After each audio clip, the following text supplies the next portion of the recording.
Eu sou o João, criador do Design Ops Lab, e estarei aqui com você nessa jornada de aprendizados. Bora lá então? Fala, Biratã. Beleza, cara? Seja muito bem-vindo aí, prazerzão estar falando contigo. Se apresenta um pouquinho pra galera te conhecer. Prazer estar aqui nesse podcast para falar um pouquinho de design. Comecei faz tempo nessa estrada de design, né? 25 anos, desde quando a web chegou no Brasil, eu sempre brinco com isso. Desde que a internet tem imagem no Brasil, eu trabalho com isso, né? Antes disso era só texto e troca de mensagem de texto na internet no Brasil. E aí de lá para cá aprendi diferentes metodologias, né? Diferentes técnicas então, para desenvolver seja site, seja aplicativo, seja sistema, seja qualquer coisa que funcione dentro de telas digitais. Venho da área de comunicação, sou formado em comunicação, publicidade e propaganda pela Federal de Porto Alegre e depois eu fiz o mestrado na Unicinos em design também, né? Então sou mestre em design também e dou aula em duas faculdades, Faculdade Sesusk e Faculdade Anhembi Morumbi, nas disciplinas de design thinking, inovação, métodos ágeis e processos de UX. Na minha opinião, isso tudo está integrado. Claro que não é a mesma coisa, mas a gente trabalha sempre em ambientes onde isso aí tudo está integrado. Então, são as minhas áreas de especialização onde eu dou aula também. Tem um programa de mentoria, que é do Online UX Team, que eu criei há 6 anos atrás. Quando eu criei esse programa de mentoria, praticamente não se falava em mentoria no Brasil, em design. Então, foi um dos pioneiros assim, nesse sentido. E eu criei também, a partir de uma identificação de um gap que existia no mercado entre muitos profissionais se formando em design gráfico e querendo ir para o digital, não sabendo como. A mentoria podia ser uma ponte que unisse essas duas necessidades aí, né? E realmente foi, assim, pelo menos as pessoas que têm feito mentoria comigo têm se recolocado no mercado rapidamente, tem ajudado empresas a encontrar os perfis que elas precisam e também me ajuda a manter contato com novas gerações de profissionais que estão chegando no mercado, está sempre buscando conhecimento para compartilhar com esse pessoal, de tá se mantendo afiado o tempo todo, né? Eu acho que isso é importante para a gente como designer. Além do programa de mentoria, eu tenho a minha empresa, que é o Online UX Team, e que também é uma comunidade de profissionais, né? O Online UX Team, a gente já somos mais de 40 grupos no WhatsApp, todos lotados de profissionais de design. Mais uma comunidade no Telegram com mais de 1.500 profissionais. A gente tinha uma comunidade no Slack que a gente acabou descontinuando, mas que já tinha mais de 1.500 profissionais também. Eu criei esse networking justamente para isso, sabe? Para ajudar todo mundo que estivesse precisando de alguma forma, de alguma ajuda relacionada ao design, que pudesse encontrar ali um conhecimento, uma vaga, um currículo, um mentor, alguma coisa. E eu acho que boa parte do trabalho do design é isso, cara. Networking, sabe? A gente tem que... Ontem até estava falando sobre isso no evento. Acho que o trabalho de design é muito relacionamento. Eu acho que é, cara, um 70% do trabalho do designer é relacionamento. Com Porque certeza. você tem que se relacionar com muita gente, cara. Não só o usuário, mas do usuário com todos os outros, né? Então, normalmente o designer ele é um mediador, né? Ele media relações, ele está entre o usuário e o time, ele está entre o usuário e os objetivos do negócio, ele está sempre no meio das coisas, aí tentando traduzir necessidades de um lado para o outro, sabe? E, então eu acho que isso aí é muito natural para o design hoje em dia, deveria ser, pelo menos. Né? Uhum, boa. Online UX Team lá eu acompanhei desde 2018, se eu não me engano. O Slack lá já tava bem grandinho já. Cara, uma curiosidade, você é gaúcho? Sou gaúcho, sou gaúcho. Pô, cara, eu sou natural de Pelotas, conhece Pelotas? Mas olha aí, não conheço Pelotas, mas conheço muita gente de lá. Eu sou natural de Torres, Ah, legal, boa. litoral norte lá. Acabei vindo morar em Florianópolis porque eu amo a praia, né, cara? Eu amo o Sim, mar. Nasci numa cidade que era na beira do mar, que é em Torres. Aí morei 22 anos em Porto Alegre. boa, E boa. aí, depois de muito tirar férias em Floripa, resolvi vir morar em Floripa. E hoje vou te dizer, cara, eu recebo muito convite para trabalhar em São Paulo, muito convite para trabalhar fora daqui, e no momento eu não estou pensando em sair mesmo. E sempre quando eu falo pro pessoal assim que eu moro em Floripa, eles já dão aquela murchada assim, tipo, não vamos convencer ele de sair de lá, né? Não vai rolar. Pois é, pois é. Eu fiquei 2 anos em Santa Catarina, lá em Joinville, e agora eu tô em São Paulo, vou completar 3 anos aí já. Boa, show de bola, cara. Bom, como pergunta base aí pra gente iniciar o papo sobre o tema, conta aí pra gente como é que foi esse teu envolvimento com liderança, como é que aconteceu e tal. Então, cara, eu sempre fui um cara muito especialista e sempre muito focado na atividade que eu desempenhava, assim, né? E por conta disso, sempre fui muito obcecado por buscar conhecimento e isso acabava me tornando uma liderança técnica meio que naturalmente, mas liderança técnica, né? Simplesmente porque o cara era um cara que estudava pra caramba, que lia pra caramba, que estava sempre trazendo algum conteúdo e conseguia aplicar isso no trabalho prático, né, de resolver problemas através desses conhecimentos que a gente pegava aí, lendo e estudando. A partir da metade da minha carreira em diante, que eu considero aí, a partir do momento que eu comecei a fazer o mestrado, eu comecei a direcionar para outras regiões da carreira em design, assim, né, e aí começou a entrar essa questão da gestão, principalmente no sentido de liderar times, de formar times e de introduzir processos em organizações, sabe? Que era muito do que o trabalho que eu fiz foi muito disso, assim, de passar em empresas que estavam passando por transformação digital e introduzir um processo de design. Como é que a gente faz isso aqui dentro? Qual é a vantagem disso? Quais são os resultados que a gente pode ter? Aquela coisa de evangelização clássica que por onde a gente passa tem que fazer. Foi trabalhando nessa ideia que a liderança foi acontecendo no meu caminho, assim, né? Não foi uma coisa que eu busquei, mas eu acho que, assim, eu tenho algumas habilidades de liderança natural, assim, tipo, por exemplo, iniciativa, de tomar iniciativas, de não esperar. Eu sou uma pessoa que tem muita iniciativa. Se tu for ver aí na rede social, eu vivo inventando moda aí, vivo fazendo coisa, convidando pessoa e inventando loucuras aí, ideias, e eu acho que isso é muito de liderança, sabe? O líder ele tem que puxar, né? Ele tem que ter iniciativa de puxar as coisas, né? Às vezes de trazer as pessoas junto nessa direção que ele está indicando, né? Então, eu sentia que eu tinha um pouco disso naturalmente. Sentia também que eu tinha um pouco da questão didática, naturalmente, porque eu já dava aula, muita gente falava que eu tinha uma boa didática, eu conseguia passar bem os conteúdos, então eram habilidades que eu acabava mobilizando para ser líder, né? Seja comunicando, seja dando uma visão, então, isso aconteceu naturalmente. E eu gostei aquilo que aconteceu, tipo, eu achei que era um caminho natural para minha carreira evoluir. Eu já estava trabalhando há muito tempo como especialista, não via horizontes de crescer sendo especialista, tipo, cara, já estou num ponto da carreira, estava concursado numa empresa pública e tal, ganhando bem, tudo, tipo, só que assim, não estava feliz porque, tipo, cara, eu estava fazendo telinha, basicamente, eu era um operador de Photoshop. E aí, tipo, porra, cara, o design é muito mais que isso, né? O design não é só fazer isso aqui, não é simplesmente a gente chega numa reunião, você argumenta com uma pessoa lá que tem um cargo político e é teu chefe, com 50 argumentos de teoria de design, ela vai dizer simplesmente, não gostei, muda a cor e você tem que mudar, né? E aí o design vai pro espaço, né? E aí, tipo, o que adianta então fazer isso? Então, eu não me sentia feliz por isso, porque eu acredito muito no design como ferramenta e como disciplina e como área de conhecimento mesmo, que muda a sociedade. E achei que o mestrado era um caminho para fazer isso. Que eu queria dar aula, que eu queria me evoluir na minha carreira e fazer um curso mais aprofundado e tal. E aí fiz o mestrado e acabei usando isso para fazer esse desligamento da minha vida de funcionário público para uma vida de empreendedor. Legal. Né? Porque eu tinha empresa também, aí eu já tinha empresa em paralelo, mas não dava muita bola. E depois de então eu comecei agora a minha empresa tem que me sustentar, eu tenho que começar a trabalhar de forma correta e o melhor, mais eficiente possível, né? Saquei. Pô, legal isso aí que tu tá comentando, e vou até puxar uma das perguntinhas que eu tinha colocado mais pro final, porque eu acho que tem total relação com isso. Como tu acha que poderia dar dicas assim pro pessoal já ir se preparando, né? Que tu comentou algumas habilidades aí que já falam muito sobre isso, né? Como a pessoa pode buscar assim, principalmente eu acho que a questão da prática, né? Eu acho, cara, que liderança é uma coisa que a gente aprende se relacionando com as pessoas. Envolve dois tipos de habilidades que eu considero, que é a habilidade de relacionamento, relacional, que eu considero, e habilidades comportamentais. E eu estudei isso e eu levei isso para o meu trabalho de dissertação de mestrado, né? A minha dissertação de mestrado foi sobre o papel do designer dentro de equipes multidisciplinares. Papel e as competências do designer. Ou seja, eu queria saber qual era o papel do designer dentro desses times multidisciplinares. E papel é uma coisa meio abstrata de se definir, né? Inclusive, meu orientador sempre falava, tu quer definir papel, né, cara? Que nem a pessoa que quer definir fumaça. Não dá, é difícil, cara.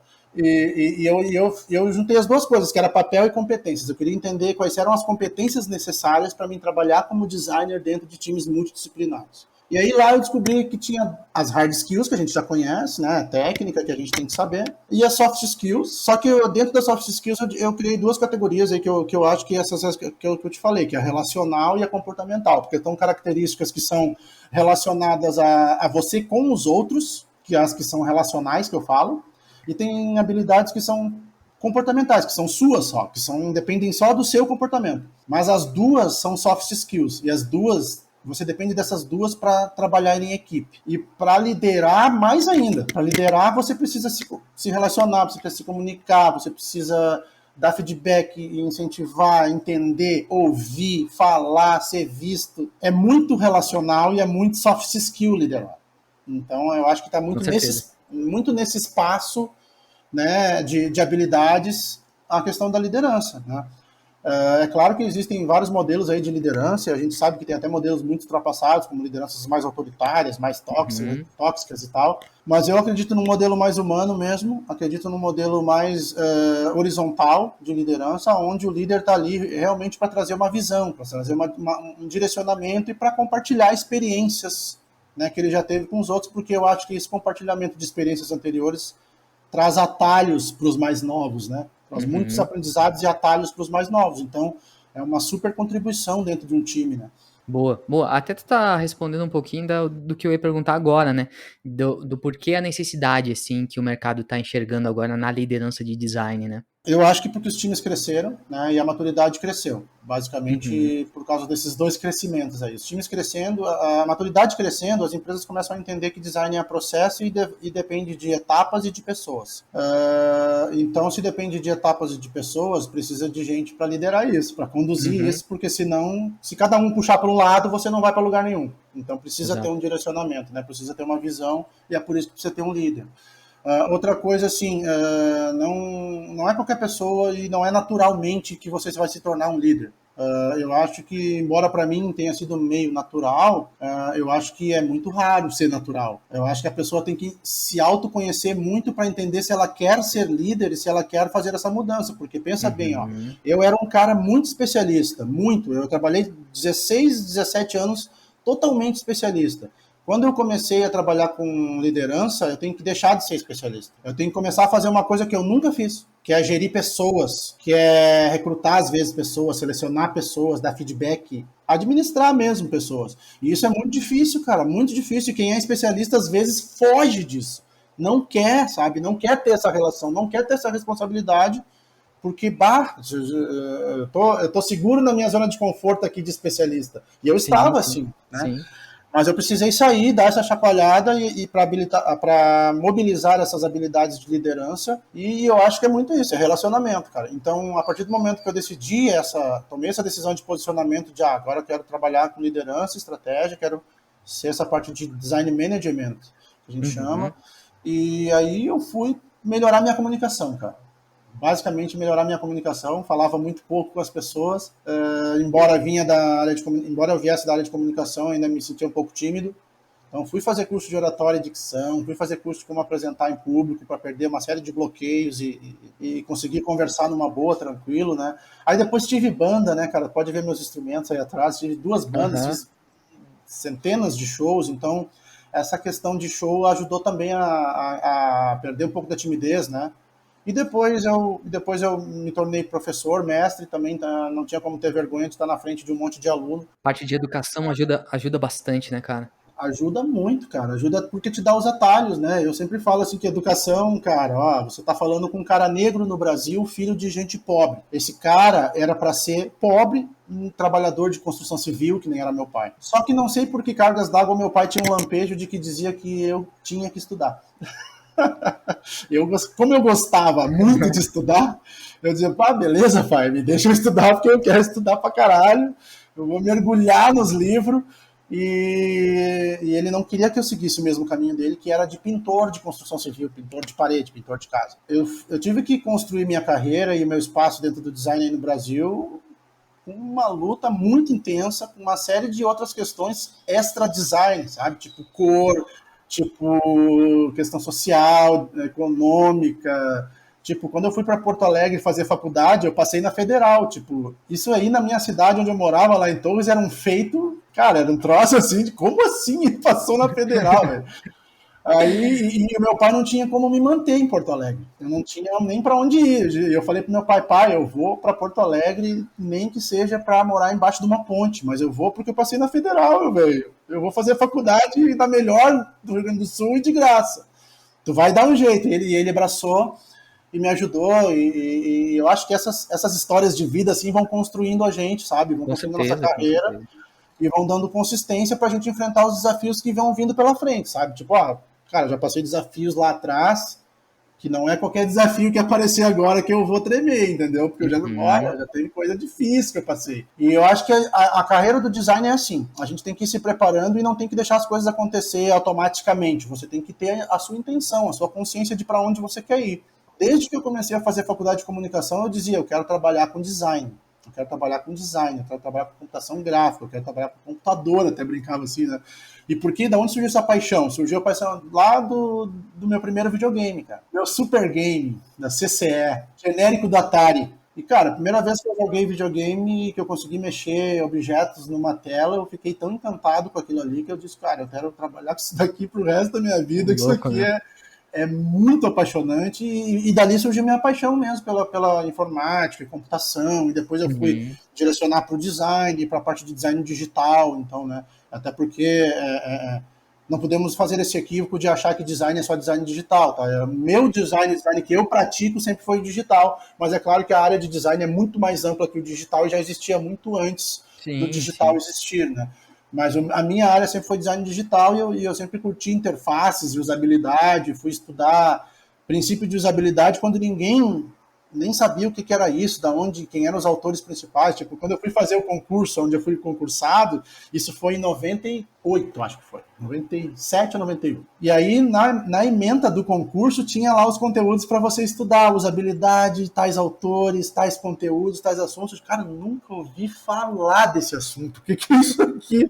Aí fui estudar, fui atrás dos conteúdos e tal, e tem coisas ali que são realmente aplicáveis até hoje no nosso trabalho no dia a dia, né? Que são princípios mesmo de usabilidade, de design, e que eu conheci lá, por exemplo, lá há mais de 20 anos atrás, quando isso estava começando, né? Quando isso estava engatinhando ainda. Então essa trajetória aí que vai construindo a gente ao longo da sua carreira e assim, eu tenho 25 anos, quero atuar por mais 25.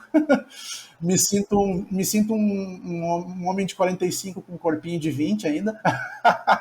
Tá certo, tá certo. E tô preparado, sabe? E eu acho assim que as empresas deveriam se ligar nisso, cara, porque se a empresa tem etarismo nessa área digital e vai com essa de contratar só jovem, velho, você tá deixando de contratar pessoas como eu, por exemplo, que tem a experiência de todo um ciclo de internet. Exatamente. Se você bota isso fora, você é maluco, velho. Você não sabe o que tá fazendo, entendeu?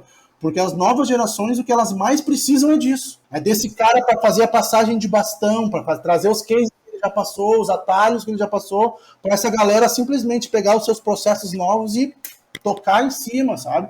Então eu acho que é mais ou menos por aí. Boa, mas, cara, tu falou várias coisas bacanas aí, mas pegando esse gancho do final, da geração, né, olhar pra trás e, pô, peguei todo o boom da internet ali, eram outros desafios e tudo mais, e isso é extremamente rico, cara.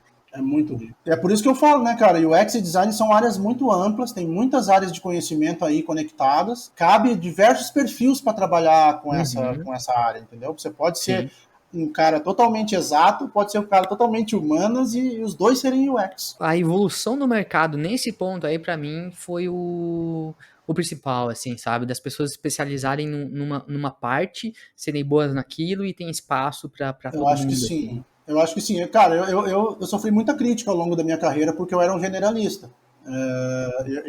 Dizia um cara que eu era um cara que gostava de trabalhar desde a definição do problema até a entrega do protótipo final. E ainda sou assim. Às vezes fazia até o front-end. Trabalhei anos de front-end. Dominava HTML. Na época até que tu pegou ali, tinha que fazer se não soubesse, meu amigo, tu estava bem errado. Então, eu tinha que aprender. Depois do Dreamweaver me deu alta força, me ajudou um monte, sabe, para construir HTML direitinho e tal. Mas assim, sofria críticas porque as pessoas pensavam assim, tu não pode fazer tudo, né? E eu pensava também a mesma coisa, porque tipo, depois que eu comecei a conhecer e ver as outras áreas que estavam conectadas, entender, bom, cara, design digital não é só a tela, meu velho. Tem a tela, tem o wireframe, tem os fluxos aí. Antes disso, tem as jornadas. Depois tem os mapas, os mapeamentos, tem os usuários, as personas. Cara, tem tanta coisa até chegar na telinha, mano. Tu tem que saber se tu quer fazer isso ou não, entendeu? Se tu gosta de fazer isso ou não. Porque, tipo, cara, rodar uma dinâmica de mapa de empatia é muito diferente de você sentar na frente do computador e fazer um protótipo, velho. Não Nossa, tem nada a ver. Não tem nada a ver e pode ser chatíssimo para quem gosta de desenhar e pode ser super agradável para quem não gosta de desenhar, entendeu? exato. Então, é isso que a gente tem que entender. Eu acho que a nossa maturidade em relação ao design nos ajudou a isso, a entender que, sim, existem várias áreas, que eu posso escolher uma área ali dentro e que até brinquei há pouco tempo aqui numa entrevista. Você já notou que não existe designer full stack? Não tem como ser designer full stack, né, cara? É muita área de conhecimento para você ser full stack. Não tem. O programador, tudo bem, pode ser programador, vai saber Java, JavaScript, C, caramba, 4, e vai chegar um conjunto de ali 5, 6 linguagens e 3, 4 frameworks. Agora, se nós falar de design, meu amigo, aí não tem como, cara, porque com certeza. Tem zilhões de teorias de design, tem zilhões de áreas para onde o design vai, né? A gente até brincava muito no mestrado em design, só não vai citar o design de sobrancelhas, né? Porque esse não é uma área considerada do design, por favor. A gente brincava, mas para ver como tem tantas áreas, né, cara? Até food design tem. Se a gente for ver aí, cara, é design de comida, e tem, entendeu? É uma área com teoria, com prática, com projeto. Então o design é muito amplo, ele abarca muita gente, só que você precisa estudar. Você precisa estudar. Isso é uma coisa que eu sempre falo, cara, estudar, porque é só estudando que você vai ter capacidade de escolher para onde você quer ir. Pegar um gancho do que tu falou ali que foi muito bom, é a virada de chave, que você sempre foi especialista e quando teve que dar alguns passos atrás ali para se conhecer, aprender mais sobre o ser humano e tal. Cara, isso é exatamente isso aí, velho. A minha transição foi exatamente essa também. Imagina aquele programador lá de capuz que não gostava de dar bom dia pra ninguém. Tipo isso. E assim, velho, eu tive que fazer curso de oratória, que tu comentou que tu fez, eu fiz também lá. E é uma descoberta, é uma descoberta pessoal, velho. Essa transição, assim, até já falando um pouquinho para quem tá nos ouvindo, essa transição pessoal, esse ganho pessoal que você vai ter com essa transição de realmente se descobrir, se conhecer e, consequentemente, lidar com outras pessoas e tal, praticar empatia, etc. Isso é transformador, cara. Transformador. É muito e só acontece com base no seu autoconhecimento, cara.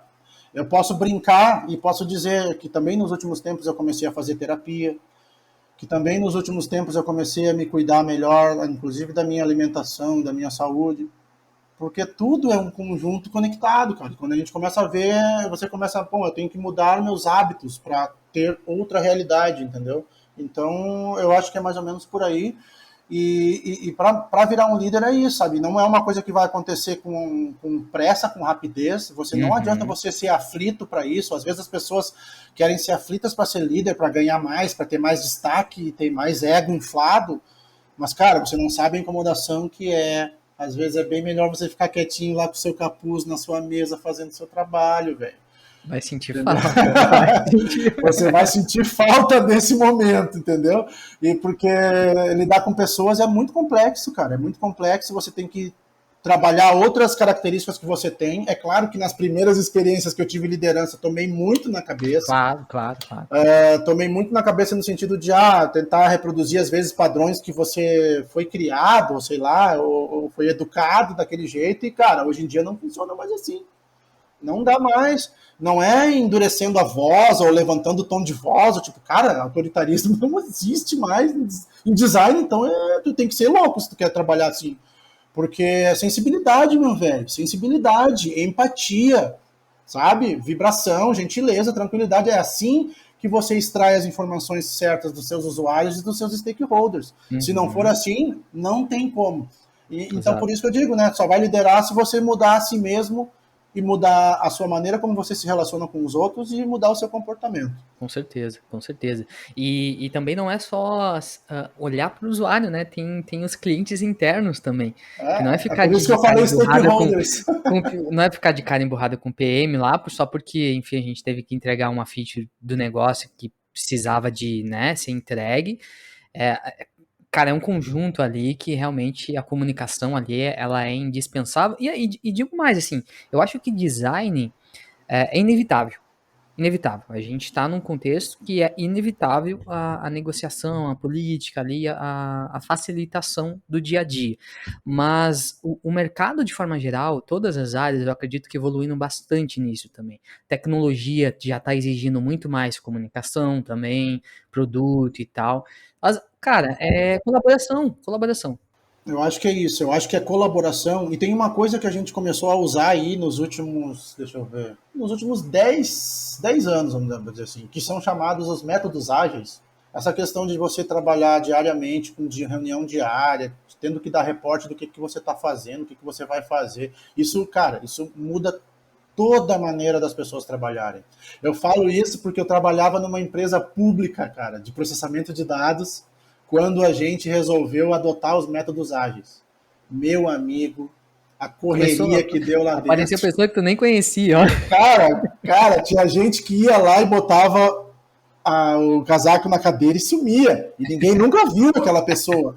E de repente, de uma hora para outra, essa pessoa tem que dizer todos os dias aonde ela tá e o que ela fez, o que vai fazer. Essa pessoa surtou, né? Pediu demissão 2 meses depois que adotamos os métodos ágeis. Não dá. Não tem condição eu ter que estar falando para vocês aonde eu tô, o que eu tô fazendo toda hora. E olha só, isso aí é natural hoje em dia, cara. Isso é o mínimo que você tem que fazer para trabalhar hoje em dia.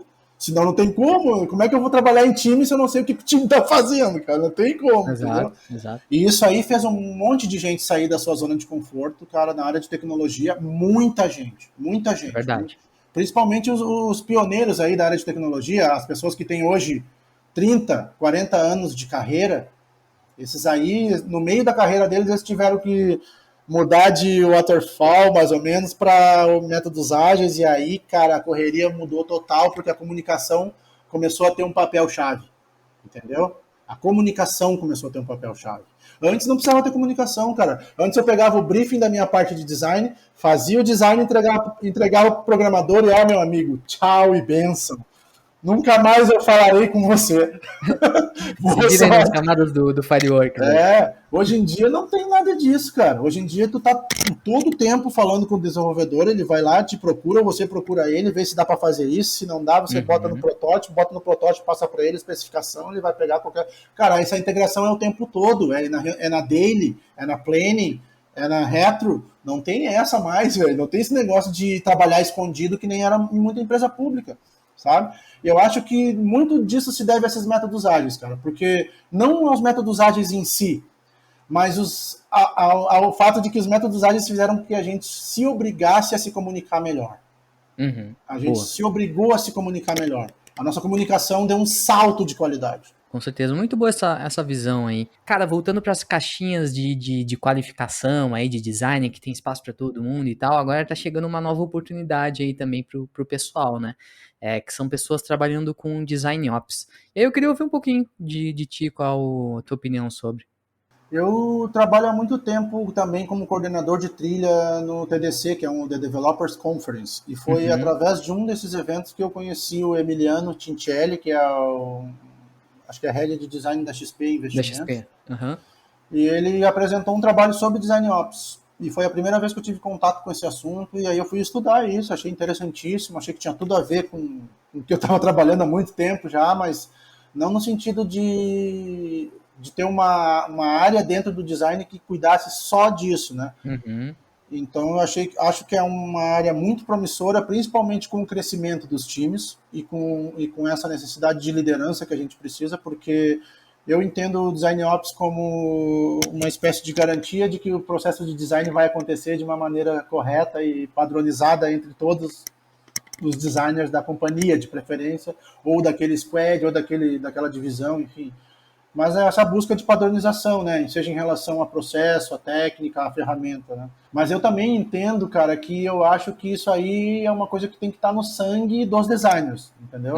Eu acho que os próprios designers deveriam ter uma forma de se auto-organizar de modo a não precisar de design ops, porque design ops é uma coisa que a gente faz para corrigir coisas assim que estão dando problema, entendeu? Tipo, tem um designer que quer usar o Figma, tem um cara que quer usar o XD, e nenhum dos dois fez uma avaliação para dizer qual é a melhor. Eles só estão dizendo eu quero.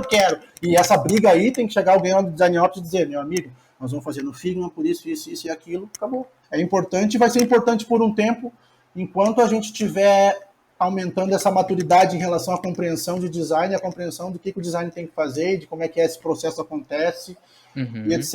Né? Eu falava, uma vez eu ouvi uma analogia muito boa, cara, falar sobre Design Ops, que eu nunca esqueço de falar, que é, alguém me disse que o Design Ops é tipo o Scrum Master do design. Eu acho que o Design Ops tem muito a ver com isso.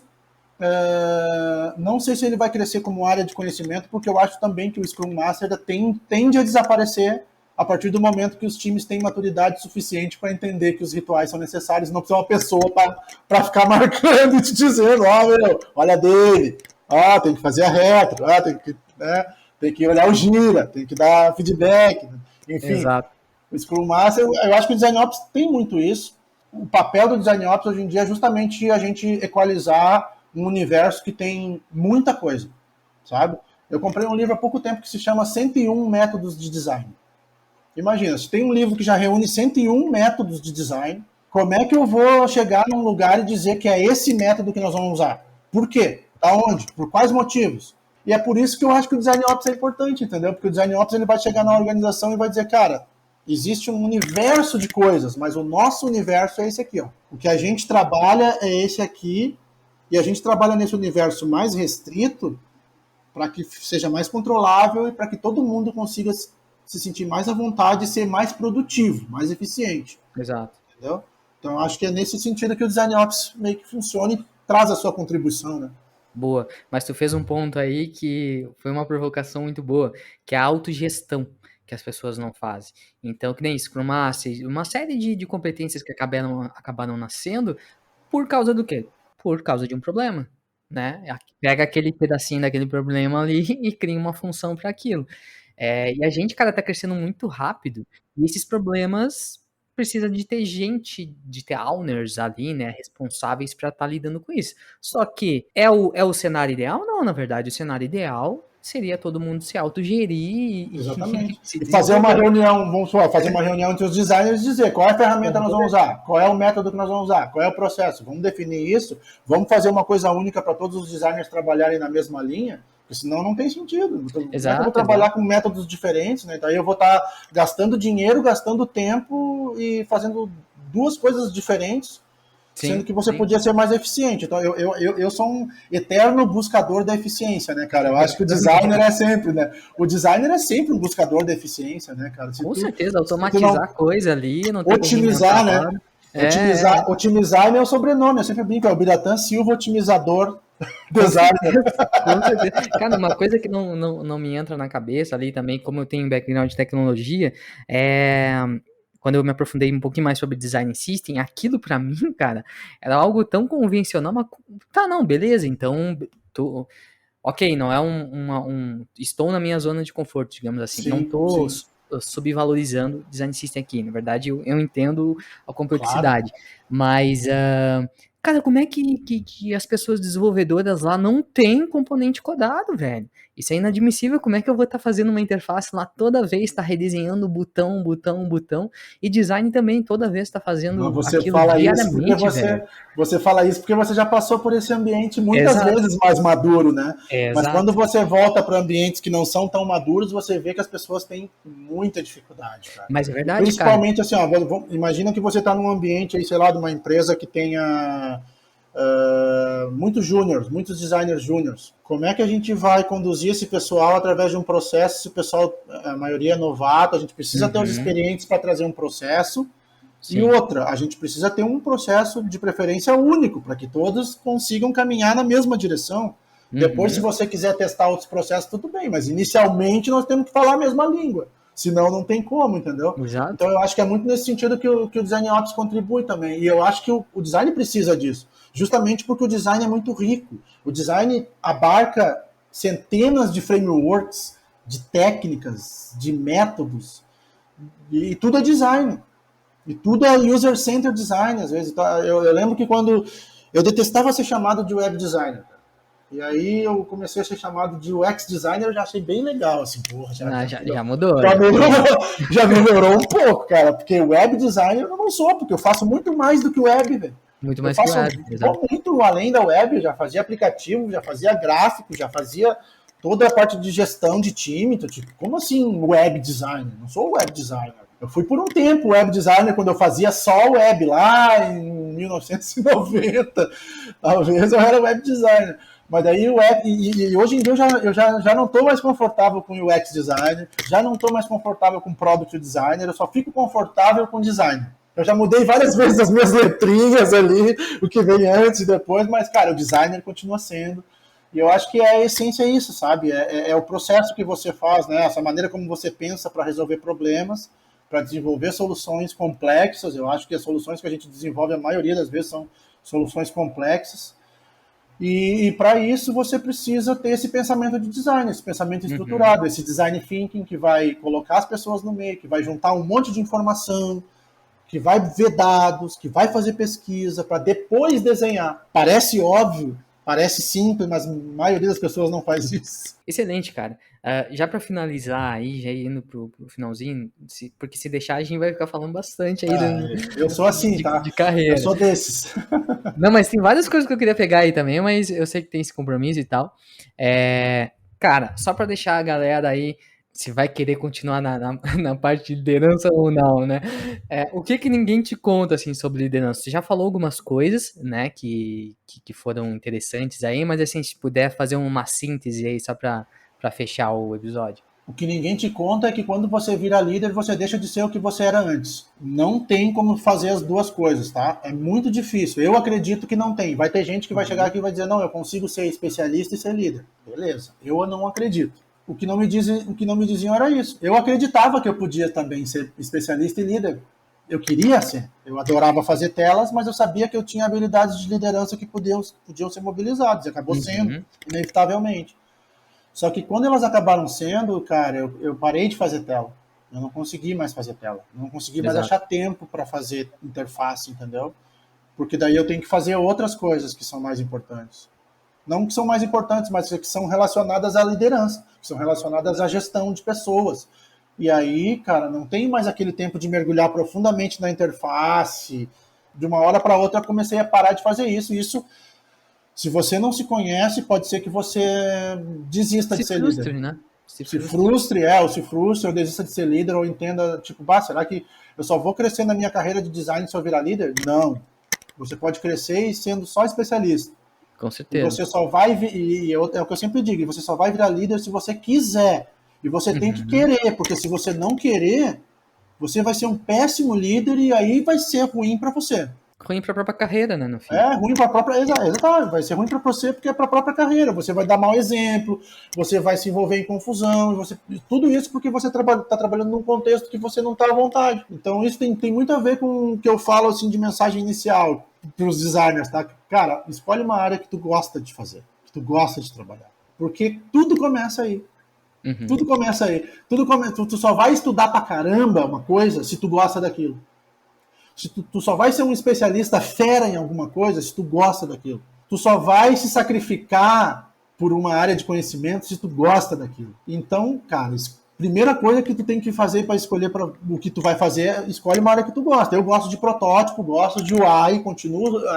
Aliás, eu brinco assim, cara, eu já faço design management, que é gerenciar todo o design, os times e tal, mas eu me considero um UI ainda. Eu sou designer de interface, meu chão é interface, cara. O que eu conheço profundamente é interface. Eu conheço ela do princípio do design ao princípio do CSS, se tu quiser que eu te diga. Aí eu conheço interface. Só que isso aí é uma parte só da UX. É um pequeno recorte do UX. Então é isso que a pessoa tem que saber. O que tu gosta de fazer? Eu gosto de fazer interface, continuo fazendo umas de vez em quando, assim, só para não perder o jeito, mas eu estou muito perto das pessoas que fazem interface para mim ou nos meus times, porque daí eu posso contribuir para eles também, e eles me trazem conhecimento novo, e eu trago a minha experiência para eles, e aí que a troca acontece legal, né? Então eu acho, cara, o que não me disseram é isso, é que quando você vira líder, você assume uma série de outras broncas que você não imaginava. Então você tem que saber se você quer isso mesmo ou não. Muito bom, muito bom. Cara, excelente o papo aqui. Brigadão mesmo por ter... Peço desculpa pelos ruídos, cara. De vez em quando eu boto a mão no meu fone aqui, é mania. Tem que botar um Bluetooth. Eu já tenho um Bluetooth aqui, mas eu botei o som dele, não me agradou, eu voltei pro meu cabo normal. Não, mas tranquilo. Cara, brigadão de novo e espero que o pessoal tenha curtido aí também. Foi muito bom o papo contigo. Eu que agradeço, João. Já te acompanho também há algum tempo aí. A gente já se vê pelo LinkedIn lá, ó, em algumas publicações. Acho muito legal esse teu envolvimento aí com Design Ops também, e a ideia de fazer um podcast e gerar conteúdo na área de design. Eu sou um entusiasta do design e participo de todos os eventos que me convidarem, principalmente se for para a gente ter boas conversas de alto nível a respeito de design. Pode contar comigo sempre aí. E o pessoal também pode me seguir aí no LinkedIn, pode procurar meu perfil no LinkedIn, sou uma pessoa super acessível, ajudo todo mundo, ajudo novos profissionais, velhos profissionais, ajudo empresas. Boa, cara, excelente papo, Biratã. Valeu mesmo. Obrigadão, cara, valeu. Eu que agradeço. Acesse o site designopslab.com. Lá você vai encontrar ferramentas, artigos, cursos, ou se quiser se conectar comigo, será um prazer trocar experiências. Espero que tenha curtido e se fizer sentido, compartilhe. Um abraço do JV, valeu!